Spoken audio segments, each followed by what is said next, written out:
monde, je suis Madame Swazik, enseignante en école de cinéma d'animation et aujourd'hui nous allons parler des prépas. Ça vous dit? Allez, c'est parti. Je reçois encore beaucoup de questions de gens qui souhaitent rentrer en école supérieure d'art ou en école supérieure de cinéma d'animation, mais qui ont pour l'instant encore très peu, voire aucune expérience en dessin et qui se demandent tout simplement s'il est possible pour eux d'intégrer ce type d'études. Donc si c'est votre cas, cette vidéo est faite pour vous. Oui, il est tout à fait possible d'intégrer des écoles supérieures d'art ou de cinéma d'animation sans avoir un bac STD 2A. Mais dans ce cas-là, vous allez devoir passer par une prépa. C'est donc le thème de notre vidéo d'aujourd'hui. On va d'abord voir pour qui sont faites les prépas, quel est le type de profil de personnes qui rentrent en prépa. On va ensuite voir la différence entre les prépas art et les prépas cinéma d'animation et dans quelles écoles est-ce qu'on peut faire chacune de ces deux prépas. Ensuite, on verra comment intégrer une prépa, quelles sont les démarches et quelles sont les différentes étapes à suivre. Puis on fera un bon chapitre sur le book à présenter pour entrer en prépa. Et puis enfin, on fera la conclusion de tout ça et puis je vous donnerai encore des petits conseils en plus. Vous l'avez compris, ça va encore être une grosse vidéo, donc préparez le thé, les cookies, installez-vous confortablement, on y va. Pour qui sont faites les prépas? Alors, les prépas sont faites pour n'importe quelle personne qui a un bac général ou un bac pro, voire même des personnes qui auraient déjà commencé des études dans un parcours non artistique, en bio, en langue, en mécanique, en boulangerie. Généralement, l'âge des personnes qui sont en prépa, c'est entre 17 et 22 ans. Ce sont principalement des écoles privées. Il existe 22 prépas publiques en France. Je vous mettrai un lien en description vers le site de l'APA, qui est une association qui sert justement de réseau entre toutes ces prépas publiques. Très honnêtement, je connais pas du tout les prépas publiques. Je sais pas du tout de quoi il en retourne, je sais pas du tout si c'est un bon truc. Donc n'hésitez pas à aller poser vos questions à l'APA. Parmi les questions assez récurrentes que je peux avoir, c'est est-il obligatoire de passer par une prépa pour entrer en école supérieure? Non, il n'est pas obligatoire de passer par une prépa. Légalement, vous avez tout à fait le droit de vous présenter au concours des écoles supérieures sans être passé par une prépa. Maintenant, c'est quand même vivement conseillé. Arrêtez de sous-estimer les études en art. Quand on veut rentrer en école de médecine, on passe par une prépa. Quand on veut rentrer en école d'ingé, on passe par une prépa. Et ben, quand on veut rentrer dans une école d'art, on passe par une prépa. Vous pensez peut-être que vous êtes doué parce que pour l'instant vous êtes le meilleur en dessin de votre lycée, mais des gens comme vous, il y en a des milliers en France. Et vous allez voir que vous allez vite déchanter quand vous allez voir le niveau des autres. Donc c'est vrai, des petits génies autodidactes, ça existe, mais je peux vous assurer que dans ma carrière de prof, j'en ai pas vu passer beaucoup quand même. Prépa art versus prépa animation. Alors les prépas art vous préparent plutôt à rentrer ou bien dans des écoles supérieures d'art plastique, telles que sont les écoles de beaux-arts et les arts déco aussi. Alors je redis, techniquement, officiellement, les écoles d'art déco sont des écoles d'art appliqué. Maintenant, on avait déjà vu dans une précédente vidéo que les arts déco c'est quand même un peu particulier et ça reste quand même des écoles qui vous préparent à être auteur principalement. Donc c'est pour ça que je les mets quand même du côté des écoles d'art plastique. Mais les prépas art vous préparent aussi à rentrer en école supérieure d'art appliqué. Par exemple pour des sections design graphique et illustration, design d'objets, design d'espace et architecture, ou encore design de mode et textile par exemple. Les cours que vous pourrez avoir en prépa art, ce sera des cours d'histoire de l'art, des cours de modèles vivants, peut-être même d'anatomie, mais aussi des cours de peinture, des cours de sculpture, des cours de couleur, de graphisme, d'architecture, peut-être même de céramique. Ça va dépendre aussi des écoles et du matériel qu'elles ont à disposition. Maintenant, où est-ce qu'on peut faire une prépa art? Vous avez par exemple l'école Prépart, que vous pourrez retrouver à Paris, Toulouse et Aix-en-Provence. Vous avez également l'Atelier de Sèvres à Paris. Et vous avez également la prépa Lisa, que vous pourrez retrouver à Paris, Rennes, Nantes, Bordeaux et Strasbourg. Maintenant, les prépas animation. Les prépas cinéma d'animation vous préparent, elles, à rentrer en école supérieure d'art appliqué, notamment en section cinéma d'animation, mais pas que. Peut-être aussi en section bande dessinée, illustration ou encore concept art par exemple. Là, les cours que vous pourrez avoir, ce sera des cours d'histoire de l'art, encore une fois, et ou d'histoire du cinéma d'animation, des cours de modèles vivants, des cours d'anatomie, des cours de perspective, des cours de couleur, de scénario, de storyboard, de design de personnages, d'animation à proprement parler, et des cours d'infographie. Là encore, ça pourra dépendre un petit peu des écoles. On va maintenant distinguer deux sortes de prépa animation. Vous avez les prépas que j'appelle généralistes et les prépas intégrés. Les prépas généralistes, ce sont des prépas qui vous préparent au concours de toutes les écoles de cinéma d'animation, y compris les arts déco d'ailleurs. Donc là, vous aurez par exemple l'école Prépart, encore une fois, donc de nouveau à Paris, Toulouse et Aix-en-Provence, où vous aurez aussi l'atelier de Sèvres à Paris. Maintenant, les prépas intégrés, ce sont des écoles supérieures d'animation qui ont ouvert leur propre classe prépa. Donc là, forcément, les prépas vous préparent plus au concours de leur propre cycle supérieur. Pour savoir si l'école supérieure que vous visez propose une classe prépa, vous allez sur le site internet de l'école, vous cherchez dans l'onglet formation et là vous trouverez s'il y a ou pas une section prépa. Donc par exemple, vous avez l'atelier à Angoulême. Je répète que l'atelier à Angoulême, ça n'a rien à voir avec l'atelier de Sèvres qui est à Paris. À Angoulême toujours, vous avez l'EMCA. Vous avez aussi MOPA à Arles. Vous avez Artefix à Lille et Montpellier. Rubica à Valenciennes et Montréal. Les Gobelins à Paris. L'école Georges Méliès à Orly. L'école Lisa, mais cette fois uniquement à Paris et Bordeaux, et chez eux, leur prépa animation s'appelle la prépa Entertainment. Vous avez l'école Pivot à Nantes et Rennes, vous avez Émile Cole à Lyon, ou encore l'ESMA à Nantes, Toulouse, Montpellier et Lyon. Et là aussi, chez eux, la prépa animation s'appelle prépa Entertainment. Je vous mettrai tous les liens de ces écoles en description de la vidéo. Alors, attention, même si vous rentrez dans une prépa intégrée, ça ne vous dispense pas de passer le concours d'entrée pour rentrer en cycle supérieur de l'école. Et ça ne garantit pas non plus votre réussite. Même si forcément la formation que vous aurez eue sera quand même très bonne pour vous préparer à cette école, ça ne garantit pas non plus la réussite. Donc il est tout à fait autorisé, voire même conseillé, de passer quand même les concours de d'autres écoles supérieures. Bon alors prépa art, prépa animation, prépa généraliste, prépa intégrée, ça devient compliqué encore tout ça. Pas de panique, l'année de prépa, ça reste quand même sensiblement la même chose un peu partout. Et vous allez voir, ça va passer très très vite. Dans tous les cas, le but ça reste de vous donner les fondamentaux du dessin et de vous familiariser avec la pratique artistique. Donc partout, vous aurez des cours d'histoire de l'art, des cours de modèles vivants, du dessin d'observation, des cours de couleur, de lumière et de perspective. Il faut surtout pas hésiter à passer les concours des écoles supérieures d'animation, même si vous êtes passé par une prépa art. Il faudra peut-être juste bosser quelques petits trucs en plus qui sont plus inhérents au cinéma d'animation. Comment intégrer une prépa art ou une prépa animation ? Alors ça se fait sur entretien, il n'y a pas de concours à passer pour entrer en prépa. Donc vous pouvez téléphoner aux écoles à partir des mois de janvier-février pour prendre rendez-vous. Vous aurez alors un entretien individuel avec le directeur et ou un enseignant de l'école. Donc il faudra que vous apportiez votre diplôme de bac, ou bien si vous êtes dans l'année où vous allez passer votre bac, et ben ce sera sous réserve que vous ayez votre bac. Il faudra apporter vos 3 derniers bulletins. Là, ils sont aussi plus ou moins attentifs sur les notes selon les écoles. Il faudra apporter une lettre de motivation et il faudra apporter un book / portfolio / dossier graphique.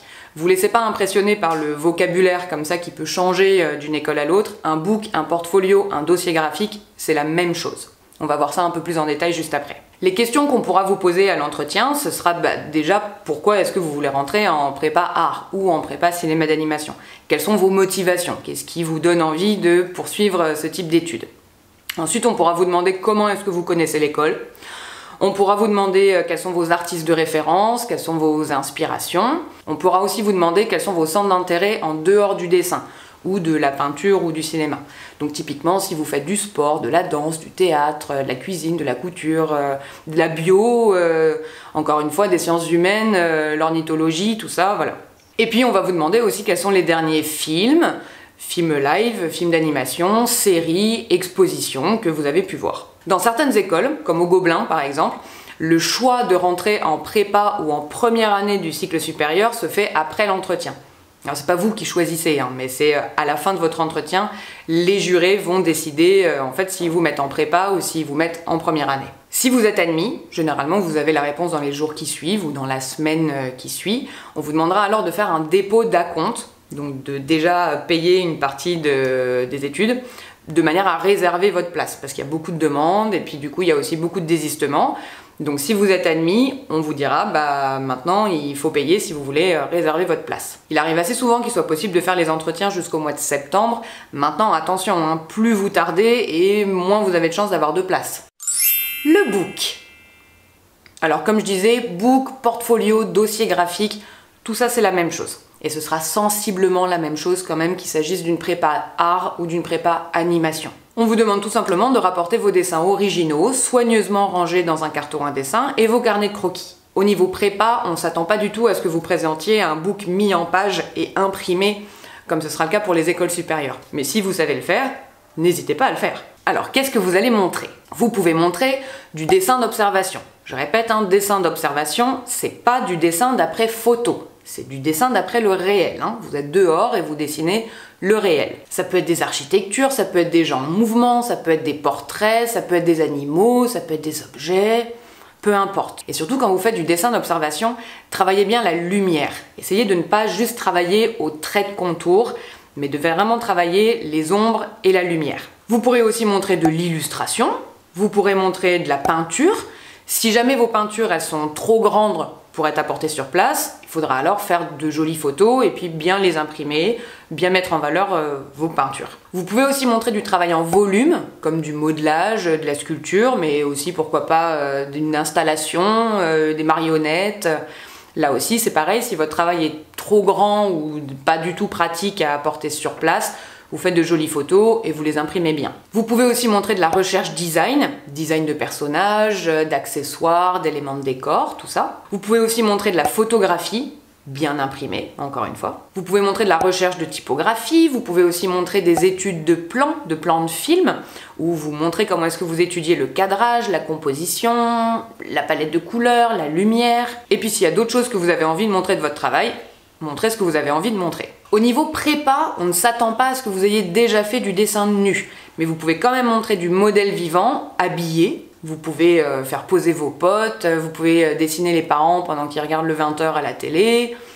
Voilà, ça reste du modèle vivant. C'est pas nu, mais c'est pas grave du tout. Au niveau prépa, on ne s'attend pas non plus à ce que vous ayez déjà fait de l'animation. Mais si vous en avez déjà fait, montrez vos animations. Dans ce cas-là, vous pouvez montrer des flipbooks, par exemple. Ou bien vous pouvez montrer des exports de vos animations, que ce soit en technique traditionnelle ou en digital, sur clé USB, s'il y a un ordinateur à disposition, ou bien sur votre ordi portable si vous en avez un. Dans ce cas-là, montrez des animations rough. Et montrez uniquement quelques secondes à chaque fois. Pas la peine de chercher à faire de grands plans d'anime et des trucs super propres avec de la couleur et tout ça. Montrez des choses rough et des toutes petites choses, quelques secondes. Dans votre book, montrez des recherches rough et des images abouties. C'est pas la peine de montrer uniquement des images abouties, c'est-à-dire bien terminées, pareil, bien propre, avec la couleur et tout ça. Si vous montrez des illustrations, par exemple, c'est toujours très intéressant de voir les croquis préparatoires. On ne vous demande pas du tout d'avoir un style personnel. Au contraire. Votre book doit montrer de la variété, de la diversité. Montrer que vous êtes curieux et que vous cherchez à sortir de vos zones de confort. Donc notamment, variez vos outils graphiques. Montrez des choses en noir et blanc et en couleur. Par exemple, vous pouvez travailler au fusain, vous pouvez travailler au crayon de couleur, vous pouvez travailler au stylo bic, au stylo à pointe biseautée, au feutre ou au feutre à alcool, avec une plume et de l'encre noire, avec des encres de couleur, à l'aquarelle, à la gouache, à l'acrylique, à la peinture à l'huile, avec des pastels secs, avec des papiers découpés, faire de la photo, et n'hésitez pas non plus à mélanger plusieurs techniques dans un même dessin. Au niveau prépa, on ne s'attend pas du tout à ce que vous ayez déjà fait du dessin numérique, mais si vous en faites déjà, n'hésitez pas à le montrer. Pareil, ou bien sur clé USB, ou bien imprimé. Si vous montrez que des dessins qui sont tous faits un peu dans le même style ou avec les mêmes outils graphiques, on va penser de vous que vous avez l'esprit très fermé, que vous êtes coincé sur vos positions. Mais attention, il y a un piège. Si maintenant vous changez aussi de style et de technique à tous les dessins, on va aussi se dire que vous êtes complètement éparpillé et que vous savez pas du tout ce que vous voulez. Donc mon conseil, c'est de travailler en série. Donnez-vous une thématique et des contraintes et appliquez-les à une série de dessins. Puis vous faites une autre série de dessins avec une nouvelle thématique et de nouvelles contraintes. Par exemple, vous pouvez faire une série de 5 illustrations, format 15 cm sur 15 cm, toutes faites à la gouache, sur le thème des 5 éléments.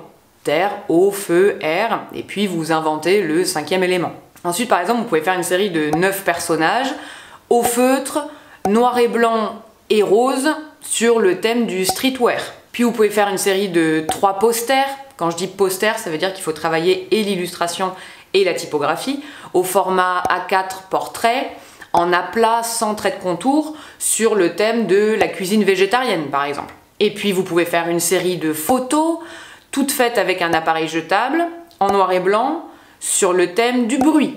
Et puis vous pourrez faire une série de recherches design, par exemple sur un personnage, plus ses accessoires, plus des éléments de décor, dans un style cartoon japanime, avec des encres colorées, sur le thème des vacances à la plage. Et puis c'est aussi valable pour le dessin d'observation, ce truc de la série là. Par exemple, vous pouvez faire une série de croquis de statues au musée, donc des bustes, des gens en entier, des animaux, qui seraient tous faits au crayon de papier. Et puis vous pourrez faire une série de croquis en ville, donc des architectures, des gens, des détails à la terrasse où vous êtes, les verres, les cacahuètes, tout ça, à l'aquarelle. Et puis vous pourrez faire une série de croquis à la campagne, de paysages, de plantes, d'animaux, au crayon de couleur. Comme ça, on voit que vous testez des choses, que vous expérimentez des choses, mais que c'est pas fait au hasard. On voit bien qu'à chaque fois, vous faites exprès de vous challenger sur des trucs précis. Là, j'ai juste donné des exemples, hein. Choisissez des thématiques qui vous correspondent et qui vous plaisent pour de vrai. Ce sera aussi l'occasion d'ailleurs de parler de vos centres d'intérêt. Conclusion et conseils en plus. Donc je récapitule, on a vu que les prépas, c'était donc fait pour toutes les personnes qui n'ont pas un bac STD2A et qui souhaitent rentrer en école supérieure d'art ou en école supérieure d'animation. On a vu que les prépas animation sont un peu plus orientés vers le cinéma d'animation, la bande dessinée, l'illustration, le concept art que les prépas art, mais dans tous les cas, le but d'une prépa, ça reste vraiment de vous donner les fondamentaux du dessin académique, modèle vivant, perspective, couleur, lumière, de vous donner aussi des références artistiques et de vous familiariser avec des méthodologies de travail, des méthodologies de création. Donc, le book pour rentrer en prépa, ce sera sensiblement la même chose qu'il s'agisse d'une prépa animation ou d'une prépa art. Attention, il ne suffit pas de vouloir rentrer en prépa et de payer pour être reçu en prépa. Vous pouvez tout à fait être refusé à la suite de votre entretien. Donc je vous conseille quand même de passer plusieurs entretiens dans plusieurs prépas. Pour mettre toutes les chances de votre côté, montrez de la diversité, de la variété dans votre travail, mais travaillez en série pour que votre book ressemble pas non plus à un fourre-tout sans queue ni tête. C'est pas la peine de tester toutes les techniques du monde et c'est vraiment pas la peine de vous ruiner en achetant tout le magasin d'art. Mais essayez de montrer au moins des dessins en noir et blanc et en couleur. Essayez de tester 5 techniques différentes et n'hésitez vraiment pas à mélanger plusieurs techniques dans un même dessin. C'est pas grave du tout si, en regardant vos dessins, on voit très bien quelles sont vos références et vos inspirations. Vous inquiétez pas, ça va s'estomper avec le temps, mais au niveau prépa, c'est tout ce qu'il y a de plus normal. Maintenant, attention, je vous déconseille quand même de montrer des dessins, des œuvres recopiées ou des fan art. Par contre, vous pouvez très bien vous donner comme exercice de faire des exercices de style à la manière d'eux. Alors, un fan art, c'est l'équivalent du draw it in your style. C'est-à-dire que vous redessinez un personnage qui est existant à votre manière. L'exercice de style à la manière d'eux, c'est tout l'inverse. Vous allez créer vous-même vos personnages, mais en imitant le style d'un artiste que vous aimez. Par exemple, si vous voulez intégrer une prépa animation, vous pouvez vous donner comme exercice de créer une série de personnages à la manière de Jamie Hewlett, ou bien à la manière du style du studio Cartoon Saloon. Si vous cherchez à rentrer dans une prépa art, vous pouvez par exemple faire une série de portraits de vos potes à la manière de Robert Combas. Ou bien vous pouvez faire une série de peintures de votre lieu de vacances à la manière de Raoul Dufy.